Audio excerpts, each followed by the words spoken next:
बिस्मिल्लाहिर्रहमानिर्रहीम। आज हमारा लेक्चर नंबर 17 है और सीरीज सर्किट जो है वो हम लोग पढ़ रहे थे। तो लास्ट या सेकंड लास्ट हमारा जो है वो आज लेक्चर होगा। इसमें मैं कोशिश करूंगी कि मैं सारे आप लोगों के टॉपिक जो है वो कवर कर लूँ जो बाकी रह गए। अच्छा, लास्ट लेक्चर के अंदर हम लोगों ने देखा था कि सीरीज सर्किट के अंदर जो है वो बैटरीज को हम किस तरीके से लगाते हैं और ग्राउंड अगर हम इंट्रोड्यूस करवाएं तो ग्राउंड के रेफरेंस से वोल्टेज हम किस तरीके से मेजर करते हैं। अच्छा, बेसिकली सीरीज सर्किट के अंदर हम रेजिस्टेंस, टोटल करंट और वोल्टेजेस जो है वो मेजर करना चाहते थे, लेकिन बीच में हम लोगों ने जो है वो ये देखा कि सीरीज सर्किट के अंदर बैटरीज को किस तरीके से लगाया जाता है और उसके साथ साथ हम लोगों ने ये भी देख लिया कि ग्राउंड क्या चीज़ होती है। और अब मैं दोबारा से इसी टॉपिक के ऊपर आऊँगी जो मैं छोड़ चुकी हूँ, वोल्टेजेस भी मेजर करना। मैंने आप लोगों को बताया था कि किस तरीके से मेजर करते हैं सीरीज सर्किट के अंदर। एक तो मेंटल एनालिसिस होती है, आसान से कुछ सर्किट होते हैं जिसको हम वर्बली भी सॉल्व कर सकते हैं। ओम्स लॉ के जरिए हम वोल्टेजेस डिटरमाइन करते हैं।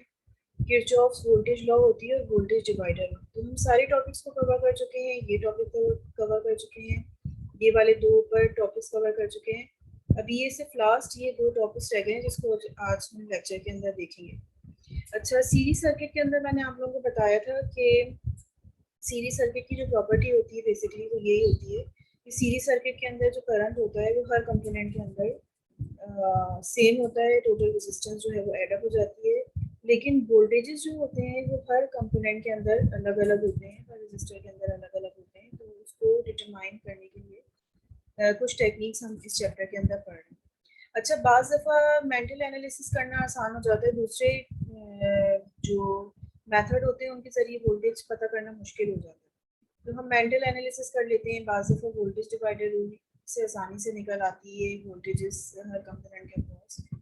तो ये जब आप सारी चीज़ें सीख जाएंगे तो आपको खुद ही अंदाज़ा हो जाएगा कि भाई ये चार तरीके हैं, इनमें से किस तरीके से आराम से वोल्टेज निकल रहा है, उसी को यूज़ करते हुए आप उस सर्किट को सॉल्व कर लें। This is the basic concept behind learning all these methods. अच्छा, अब मैं आगे चलती हूँ। आगे जो है वो मैं स्टार्ट करती हूँ किरचॉफ्स वोल्टेज लॉ। अच्छा, किरचॉफ्स वोल्टेज लॉ जो है वो क्या है? किरचॉफ्स वोल्टेज लॉ ऐसी लॉ है, इसका स्टेटमेंट जो है वो ये है कि अगर हम किसी भी क्लोज लूप के अंदर देखें, करंट फ्लो हो रहा होता है ना क्लोज लूप के अंदर, तो टोटल वोल्टेज जो होगा पूरी की पूरी क्लोज लूप के अंदर टोटल वोल्टेज जो है वो क्या होगा? टोटल वोल्टेज होगा जीरो। सही है, टोटल वोल्टेज होगा जीरो। जैसे मिसाल के तौर पे मेरे पास एक ये सिंपल सर्किट है, ठीक है। इस सिंपल सर्किट के अंदर अगर मैंने 10 वोल्ट अप्लाई किए हुए हैं तो यहाँ पे इस रेजिस्टर के अक्रॉस जो वोल्टेज ड्रॉप होगा वो 10 वोल्ट होगा। यानी हम जितना वोल्टेज दे रहे होते हैं वोल्टेज राइज, उतना ही वोल्टेज जो है वो क्या हो जाता है? ड्रॉप हो जाता है, वोल्टेज ड्रॉप। तो टोटल अगर मैं वोल्टेज निकालूं, वोल्टेज राइज अगर प्लस है तो वोल्टेज ड्रॉप माइनस होगा। तो +10 -10 मेरा वोल्टेज टोटल वोल्टेज जीरो होगा अक्रॉस दिस लूप। तो ये जो हमारी लॉ है, ये लॉ बेसिकली हम थोड़ा बहुत पहले भी पढ़ चुके हैं, हमें अंदाज़ा है। और वो लॉ का जो स्टेटमेंट है कि किसी भी टोटल क्लोज लूप के अक्रॉस वोल्टेज जीरो होता है, वो कहाँ से आया? वो वहीं से आया जो कॉन्सेप्ट हमें पहले है कि जिस किसी भी सर्किट के अंदर अगर हम जो वोल्टेज दे रहे होते हैं उतना ही वोल्टेज ड्रॉप होता है। तो यहाँ पर अगर हम सिर्फ वोल्टेज मेजर कर रहे हैं इन दो पॉइंट्स पे तो 10 वोल्ट्स ही आएगा, क्योंकि यहाँ पर हम 10 दे रहे हैं। हम सिर्फ आधे सर्किट के अंदर वोल्टेज मेजर कर रहे हैं, पूरे क्लोज लूप में अभी नहीं कर रहे हैं। यहाँ दूसरी एग्जाम्पल देखें। दूसरी एग्जाम्पल के अंदर हम 20 वोल्ट दे रहे थे, तो 20 वोल्ट जो है वो अब दो रेजिस्टर्स के अंदर जो कि बराबर बराबर के उनमें ड्रॉप होगा। अगर मैं इस एंड से इस एंड तक वोल्टेज मेजर करूं तो 20 वोल्ट्स आएगा, ठीक है। तो इसका मतलब ये हुआ कि अगर यहाँ से लेके यहाँ तक सिर्फ मैंने मेजर किया है तो वो 20 आ रहा है, वोल्टेज ड्रॉप 20 आ रहा है। अभी मैंने उसको पूरे लूप में मेजर नहीं किया है। इस स्टेटमेंट के अंदर हम लोग क्या कर रहे हैं? पूरे के पूरे लूप में वोल्टेज निकालना चाह रहे हैं, टोटल वोल्टेज। तो हम यहाँ से स्टार्ट करेंगे किसी एक पॉइंट से, पूरा इस लूप के अंदर जाएंगे और वापस उसी पॉइंट के ऊपर आ जाएंगे और टोटल वोल्टेज मेजर करेंगे, तो हमारा वोल्टेज जो है हमेशा जीरो होगा। This is the statement of the Kirchhoff's voltage law. अच्छा, इसके कुछ स्टेप्स हैं जो हमें फॉलो करने होंगे। सबसे पहले तो हमें क्या करना पड़ता है, सबसे पहले हम जो है वो पोलैरिटीज असाइन करते हैं सर्किट कंपोनेंट्स के अंदर या सर्किट रजिस्टर्स के अंदर, ठीक है। और ये पोलैरिटीज असाइन करने का क्या मतलब है, इसको देखिए, यहाँ पर एक सर्किट बना हुआ है, ये सर्किट, ठीक है। इस सर्किट के अंदर मेरे पास एक सप्लाई है लगी हुई, जिसको मैं VS का नाम दे रही हूँ। सप्लाई का जो वोल्टेज है वो VS है। तो सप्लाई के जो टर्मिनल्स होते हैं, एक जो बड़ा वाला टर्मिनल होता है ये पॉजिटिव होता है, और छोटा वाला टर्मिनल नेगेटिव होता है, ठीक है। पॉजिटिव और नेगेटिव, ये हाई पोटेंशियल के ऊपर होता है, ये लो पोटेंशियल पे होता है। तो अगर मैं गौर से देखूँ तो करंट मेरा फ्लो होगा from high potential to lower potential. तो मैं जो है अब पोलैरिटीज किस तरह से असाइन करूंगी हर रेजिस्टर के अक्रॉस, कि ये वाला रेजिस्टर का एंड हाई पोटेंशियल पे होगा और ये वाला लोअर पोटेंशियल पे, क्योंकि करंट की डायरेक्शन जो फ्लो हो रही है वो अब इस डायरेक्शन के अंदर क्लॉकवाइज डायरेक्शन में फ्लो हो रहा है। तो डेफिनेटली ये वाला एंड पॉजिटिव होगा, ये नेगेटिव होगा, ये वाला पॉजिटिव, ये वाला नेगेटिव। अगर पोलैरिटी रिवर्स होती तो करंट का डायरेक्शन एंटी क्लॉकवाइज होता, और फिर इसके वाइस वर्सा पोलैरिटी जो है वो हम डिफाइन करते हैं। हम फिर नीचे वाला जो एंड होता है उसको पॉजिटिव और ऊपर वाले को नेगेटिव डिफाइन करते हैं, और फिर इस तरीके से और रेजिस्टर के अक्रॉस वोल्टेजेस हम डिफाइन करते चले जाते हैं। तो ये मतलब है, सबसे पहले हम क्या काम करते हैं, किरचॉफ वोल्टेज लॉ के अंदर हम पोलैरिटीज डिफाइन कर लेते हैं, फिर उसके बाद हम क्लॉकवाइज डायरेक्शन जो है उसके अंदर जाते हैं, ठीक है। हम एंटी क्लॉकवाइज भी जा सकते हैं, लेकिन बस हम एक रूल बना लेते हैं कि भाई हम क्लॉकवाइज ही जाएंगे हमेशा, वरना फिर हमें मुश्किल हो जाएगी, ठीक है। और जब आपको इस लॉ को यूज करने में बहुत ज्यादा प्रैक्टिस हो जाए तो आप एंटी क्लॉकवाइज भी यूज कर सकते हैं इसको। अच्छा, अब हम क्लॉकवाइज जाते जाते हैं और उसके बाद हम चेक करते जाते हैं कि हर कंपोनेंट में क्या वोल्टेज राइज हो रहा है या वोल्टेज ड्रॉप हो रहा है, ये हमें चेक करना है। अच्छा, और इस बात को जहन में रखें कि जब वोल्टेज राइज कब होता है, वोल्टेज राइज उस वक्त होता है जब हम नेगेटिव से पॉजिटिव की तरफ जा रहे हैं। अगर हम इसको देखें, यहाँ नेगेटिव से पॉजिटिव की तरफ जा रहे हैं अगर हम, तो ये वोल्टेज राइज होगा। क्यों? क्योंकि ये हाई पोटेंशियल पे और ये लोअर पोटेंशियल पे, प्लस साइन हाई पोटेंशियल पे होती है, माइनस साइन लोअर पोटेंशियल पे होती है। तो नेगेटिव से पॉजिटिव की तरफ अगर हम जा रहे होंगे तो पोटेंशियल राइज होगा, और अगर हम पॉजिटिव से नेगेटिव की तरफ आ रहे होंगे तो पोटेंशियल ड्रॉप। जिस जिस जगह पोटेंशियल राइज हो रहा होगा आप उस पोटेंशियल को पॉजिटिव कंसीडर करेंगे, और जहाँ कहीं भी पोटेंशियल ड्रॉप हो रहा होगा आप उसको नेगेटिव कंसीडर करेंगे, ठीक है। अब इसकी एग्जांपल लेते हैं। जैसे मेरे पास ये एक सर्किट है, इस सर्किट के अंदर मैं पॉइंट ए से स्टार्ट कर रही हूँ, क्लॉकवाइज जा रही हूँ। पहला मेरा कंपोनेंट है R1, जिसके अक्रॉस वोल्टेज ड्रॉप हो रहा है V1। तो मैं प्लस से माइनस की तरफ जा रही हूँ, ये वोल्टेज ड्रॉप हो रहा है, तो यहाँ पर मैंने माइनस V1 लिखा है। बाकी V2 और V3 में भी पोटेंशियल ड्रॉप हो रहा है, ठीक है। और जब मैं यहाँ से माइनस से प्लस की तरफ आऊंगी तो ये मेरा वोल्टेज राइज होगा, जिसको मैंने प्लस VS करके लिखा है, इज इक्वल टू 0। और यहाँ से मुझे ये बात पता चल रही है कि सोर्स वोल्टेज बराबर है V1 plus V2 plus V3 के। और ये बात हमें मालूम है कि सोर्स वोल्टेज लेट सपोज अगर 30 वोल्ट्स है और यहाँ पर 5, 10, 15 वोल्ट्स ड्रॉप हो रहे हैं, तो ये दोनों चीज़ें बराबर होंगी। तो यहाँ मुझे पता चल रहा है वोल्टेज राइज बराबर है वोल्टेज ड्रॉप के। या मैं इस स्टेटमेंट को रिवर्स करके भी लिख सकती हूँ कि total voltage across a close loop is zero, this is which is the statement of a Kirchhoff's voltage law.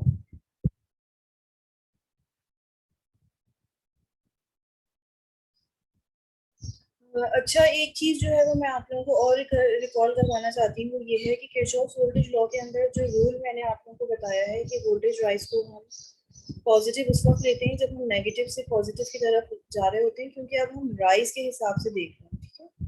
और हम वोल्टेज ड्रॉप के हिसाब से देख रहे हैं, तो पॉजिटिव से नेगेटिव टर्मिनल्स की तरफ वोल्टेज को हम जहाँ जहाँ वोल्टेज ड्रॉप हो रहा होगा उसको हम नेगेटिव लेंगे। अच्छा, इससे पहले मैंने आप लोगों को जो है वो ग्राउंड का टॉपिक पढ़ाया था, तो उसके अंदर मैं आप लोगों को ये बात क्लियर करना चाहती हूँ। उसके अंदर हम देख लेते हैं कि जो है मैंने आप लोगों को बताया था कि जब हम वोल्टेजेस मेजर करते हैं विद रिस्पेक्ट टू ग्राउंड, तो विद रिस्पेक्ट टू ग्राउंड में जैसे हम वोल्टेज मेजर कर रहे हैं ए और बी पॉइंट्स के दरमियान, तो अगर ए, इसमें भी हम पोलैरिटी डिफाइन करते हैं, और पोलैरिटी डिफाइन करने का रूल बिल्कुल वही सेम है, करंट की डायरेक्शन देखते हैं और उसके हिसाब से पोलैरिटीज डिफाइन कर देते हैं। और इसके अंदर मैंने आप लोगों को ये बताया था कि अगर हम इसको इसकी जो ए से बी की तरफ, अगर हम ए से बी के दरमियान वोल्टेज मेजर कर रहे हैं, ए अगर पॉजिटिव है और बी नेगेटिव है, यानी कि ये हमारा हम पॉजिटिव से नेगेटिव की तरफ जा रहे हैं, तो हम इसको पॉजिटिव कंसीडर करेंगे। और अगर हम माइनस से प्लस की तरफ जा रहे हैं और वोल्टेज मेजर कर रहे हैं with respect to negative terminal, ठीक है, ए से बी की तरफ, तो फिर हम उसको नेगेटिव लेंगे। तो यहाँ पर जो है ना वोल्टेजेस की मेजरमेंट हो रही है with respect to different points, ठीक है, ए बी के दरमियान। ए जो है कभी पॉजिटिव हो सकता है, ए कभी नेगेटिव हो सकता है, तो ये चीज़ बिल्कुल अलग है, ठीक है, इससे आपने कंफ्यूज नहीं होना है। यहाँ पर जो चीज़ हम देख रहे हैं वो है वोल्टेज राइज और वोल्टेज ड्रॉप। तो नेगेटिव, यहाँ पर किरचॉफ वोल्टेज लॉ जब हम अप्लाई करते हैं तो हम वोल्टेज राइज और वोल्टेज ड्रॉप के हिसाब से देख रहे होते हैं। तो उस वक्त हम अपना क्राइटेरिया ये रखते हैं कि अगर वोल्टेज राइज हो रहा है तो हम उसको पॉजिटिव ले लेंगे, और अगर वोल्टेज ड्रॉप हो रहा है तो उसको नेगेटिव ले लेंगे, ठीक है। इस वक्त हम वोल्टेजेस को बिटवीन टू पॉइंट्स के रेफरेंस से हम मेजर नहीं कर रहे हैं, ठीक है, हम सिर्फ वोल्टेज राइज देख रहे हैं या वोल्टेज ड्रॉप देख रहे हैं। वहां पर हम मेजरमेंट कर रहे थे।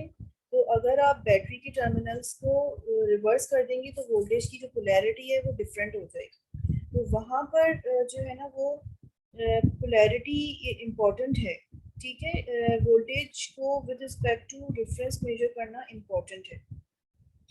तो यहाँ पर सिर्फ वोल्टेज राइज और वोल्टेज ड्रॉप के हिसाब से देख रहे हैं। तो अगर आप केवीएल के प्रॉब्लम्स कर रहे हैं तो आप इसी हिसाब से करिएगा, और अगर आप ग्राउंड के रेफरेंस से प्रॉब्लम कर रहे हैं तो आप उसी हिसाब से करिएगा जो मैंने आप लोगों को बताया।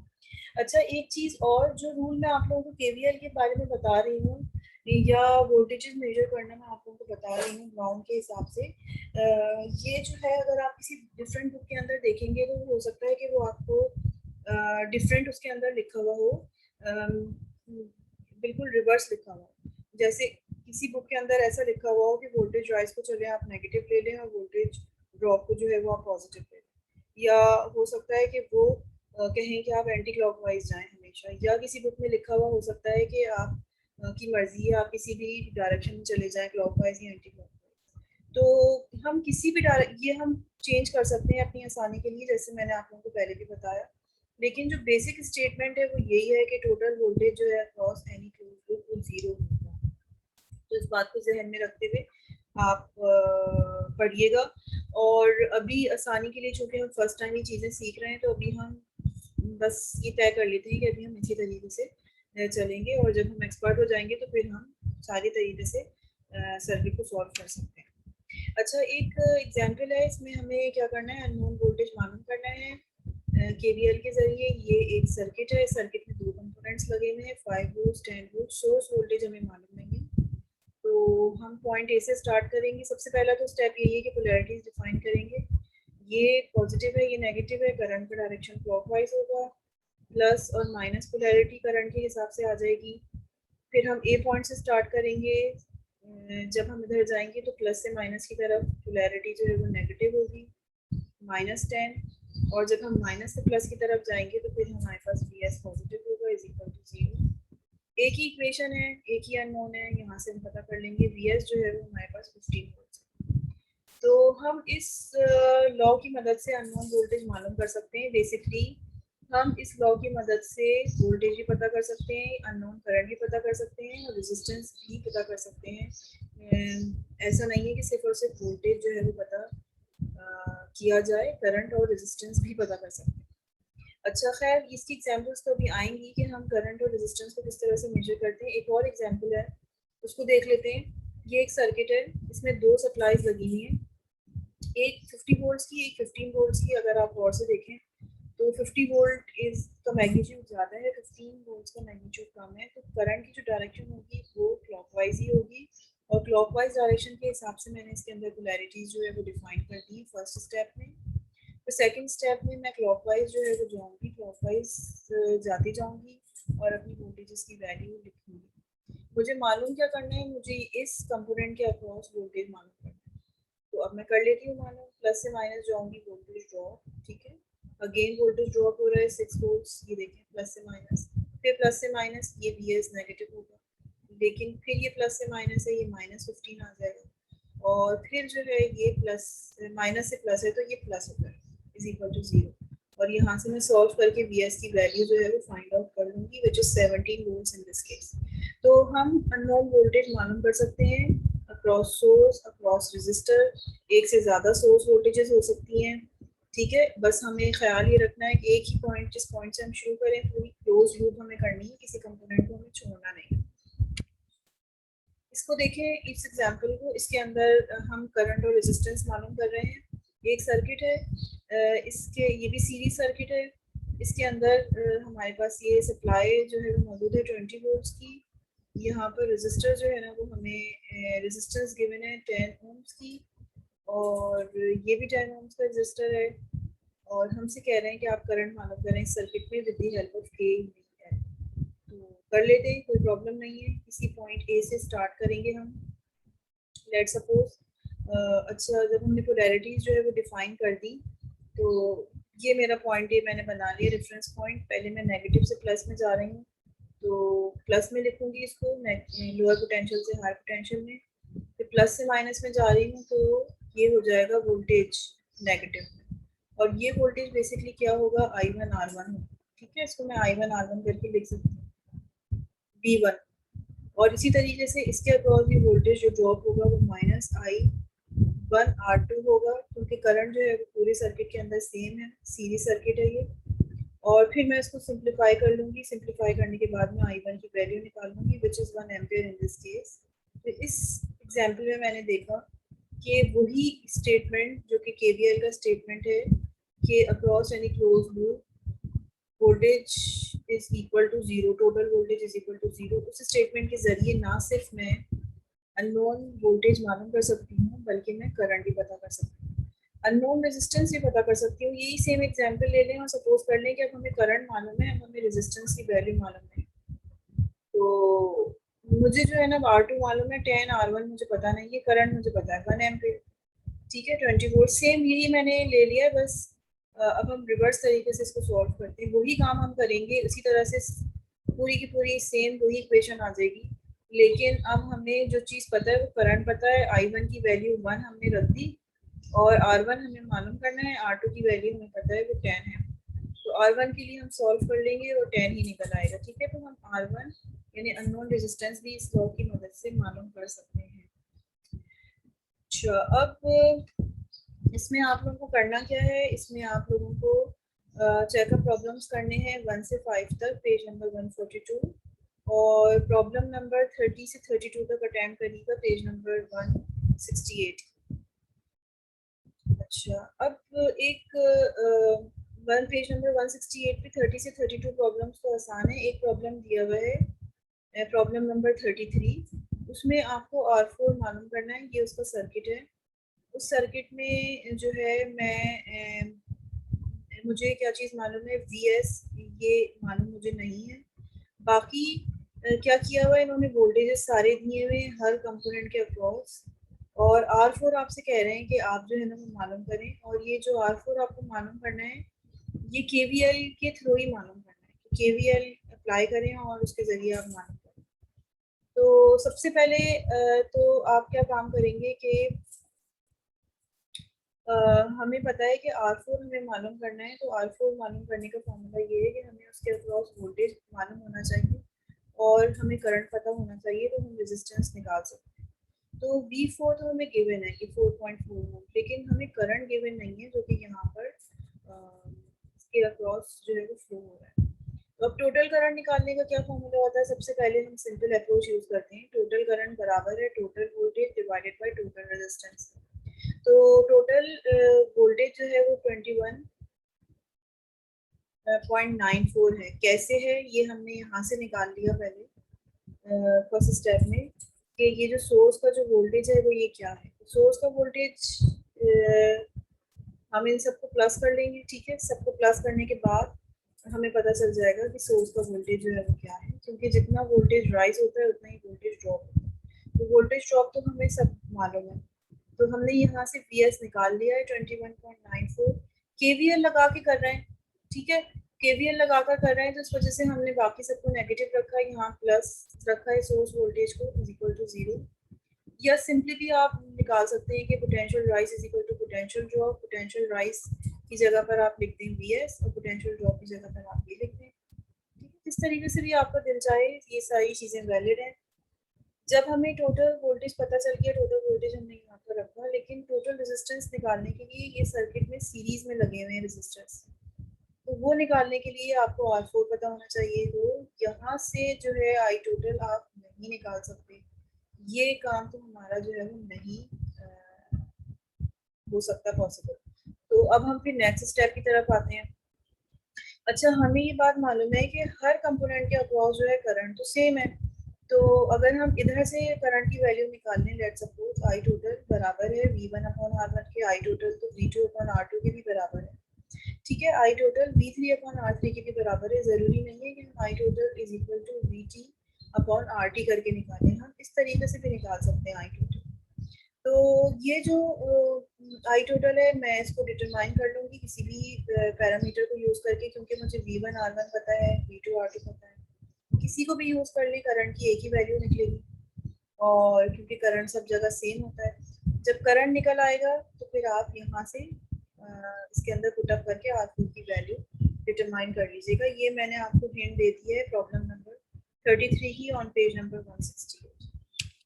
अच्छा, उसके अलावा प्रॉब्लम नंबर 34 के अंदर हमसे कह रहे हैं कि आप R1 R2 R3 पता करें। तीन पैरामीटर जो है वो अननोन है, तो तीन इक्वेशंस होनी चाहिए, तब हम जो है वो तीन अननोन्स पता कर सकेंगे।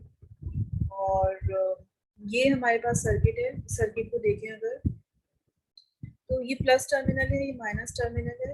अगर ये प्लस टर्मिनल है तो जाहिर है इसके हिसाब से ये प्लस और माइनस होगा, ये प्लस और माइनस होगा, ये प्लस और माइनस होगा। और करंट जो है वो आपको 10 मिली एम्पेयर गिवन है, और आपको R3 पता नहीं है, आपको R2 पता नहीं है, आपको R1 पता नहीं है, सिर्फ और सिर्फ यहाँ पे वोल्टेज आपको पता है R1 के अक्रॉस। अच्छा, पावर पता है आपको R2 के across, this is the power.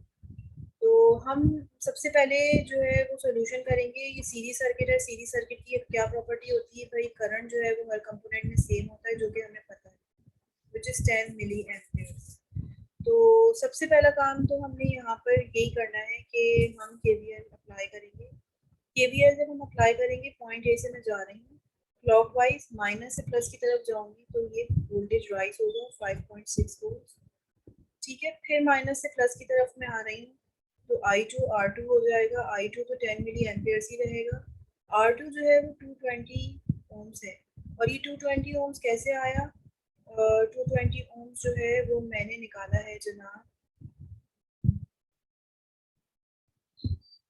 Side में, ये निकाला है, ये काम मैंने पहले कर लिया है, मैंने लिख भी दिया है यहाँ, this is step 1 and this is step 2। तो सब चले इसको छोड़ दें, पहले से स्टेप को कर लेते हैं। सबसे पहले हमें क्या करना पड़ेगा, सबसे पहले हमें, चूंकि ये पावर गिवन है, तो पावर हमें पता है कि वो बराबर होती है V2, पावर बराबर होती है V इंटू आई के, और अगर ये 2 सेकेंड रजिस्टर के अक्रॉस पावर है तो हम यहाँ सब स्क्रिप्ट में 2 लगा देंगे। अच्छा, एक पावर का फॉर्मूला ये भी होता है, हमें वोल्टेज इसके अक्रॉस पता नहीं है, करंट सिर्फ पता है, तो ये वाला फॉर्मूला हम इस्तेमाल नहीं कर सकते। फिर क्योंकि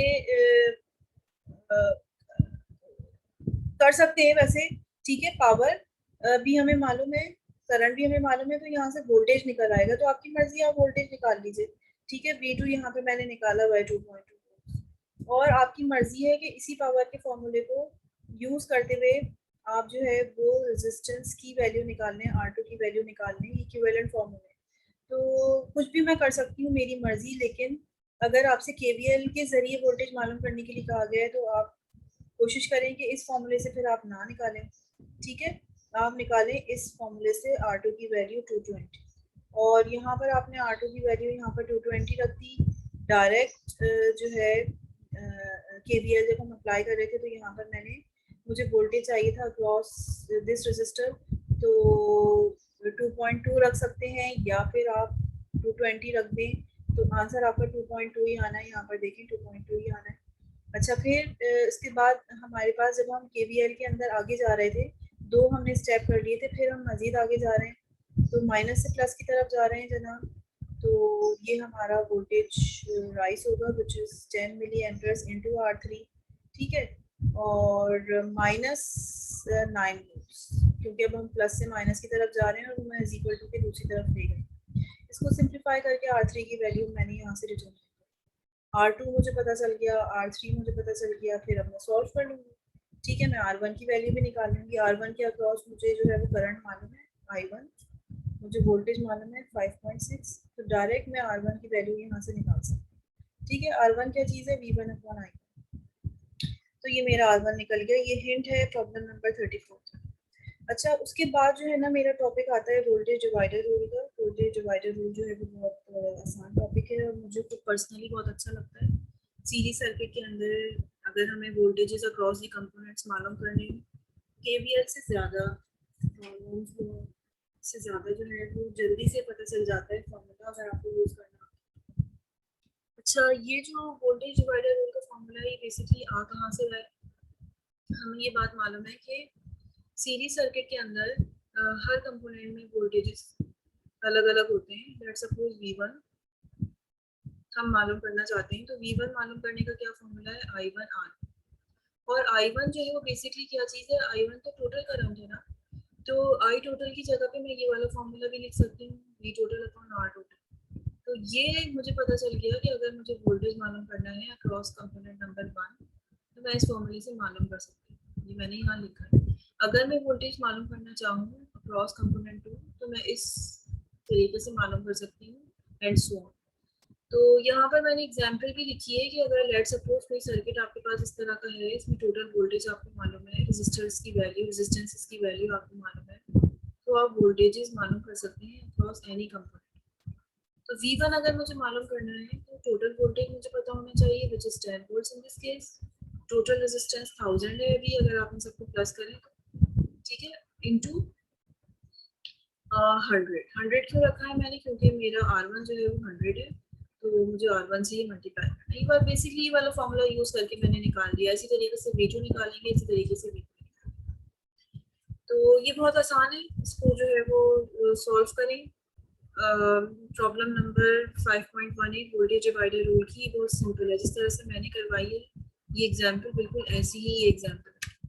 अच्छा, उसके अलावा प्रॉब्लम आपको पेज नंबर 169 पे करने हैं, 37 और 38। और 37 और 38 प्रॉब्लम के अंदर थोड़ा सा उसमें मैं आपको हिंट दे रही हूँ, यहाँ करवा नहीं रही। उसमें पूछा बेसिकली आपसे ये है कि कोई रेजिस्टर है, टोटल रेजिस्टेंस है 560 ओम, ये सर्किट एक रेजिस्टेंस की वैल्यू आपको गिवन है 27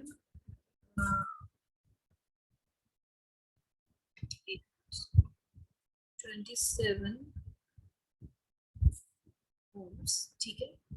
और दूसरा जो रेजिस्टेंस है वो हमें मालूम नहीं है, लेकिन हमें ये पता है कि टोटल जो है वो 560 ओम रेजिस्टेंस है। तो आपसे कह रहे हैं वोल्टेज डिवाइडर रूल से आप ये बताइए कि कितने परसेंट वोल्टेज V1 के अक्रॉस जो है वो ड्रॉप हो रहा है with respect to total voltage. तो मैं वोल्टेज डिवाइडर रूल का ही फॉर्मूला लगाऊंगी, क्योंकि ये उसी के जरिए करने के लिए आपसे कहा हुआ है। तो बेसिकली फॉर्मूला है V1 is equal to VT upon RT into R1। तो मुझसे V1 upon VT multiply by 100% पूछी है ना, तो मैं बेसिकली दोनों तरफ 100 से मल्टीप्लाई कर दूंगी, ठीक है। तो मेरे पास ये चीज़ मुझसे पूछी है कि आप बताएं कितने परसेंट V1 के ऊपर ड्रॉप हो रहे हैं, तो यहाँ से ये परसेंटेज आपके पास निकल आए।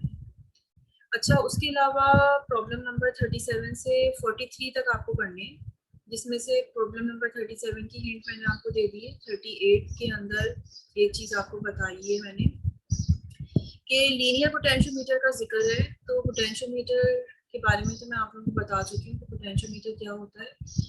वोल्टेज आपको डिटरमाइन करना है अप भी, और वोल्टेज डिटरमाइन करना है आपको डाउन भी। तो ये समझ लीजिए कि ये सीरीज सर्किट ही है जिसमें 2 रेजिस्टर हैं, अप और डाउन, बिल्कुल इसी तरीके से जैसे कि ये एक रेजिस्टर है। अच्छा, लीनियर रेजिस्टर ये होता है कि जितनी ज़्यादा आप इसकी पोजीशन चेंज करेंगे उसी हिसाब से रेजिस्टेंस चेंज होगी। यानी कि अगर आपने इसको मिड पोजीशन के ऊपर रखा हुआ है तो नीचे उसकी रेजिस्टेंस आधी होगी, ऊपर उसकी रेजिस्टेंस आधी होगी।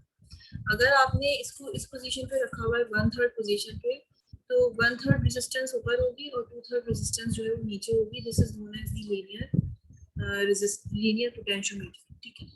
तो अगर आपको किसी जगह सीरीज सर्किट के अंदर पोटेंशियोमीटर गिवन है तो आप ये मत परेशान हो जाइए कि अच्छा ये तो सीरीज सर्किट कैसे है। Potentiometer basically it is equivalent to 2 resistor, क्योंकि ये डिवाइड हो रहा है, एक ऊपर रेजिस्टर है एक नीचे, और लीनियर है। तो अगर मिड पॉइंट पे है तो मैंने आपको उसका मतलब बता दिया कि आधी रेजिस्टेंस ऊपर है आधी नीचे, यानी रेजिस्टेंस बराबर बराबर है ऊपर नीचे। और इस तरह से फिर आप लोगों ने इसको सॉल्व करना, ठीक है। आज का लेक्चर मैं यहाँ खत्म कर रही हूँ। ट्रबल शूटिंग की प्रॉब्लम रह गई है तो उसको इंशाल्लाह ताला मैं नेक्स्ट लेक्चर के अंदर कवर करूँगी। This is the end of lecture number 17। अल्लाह हाफिज़।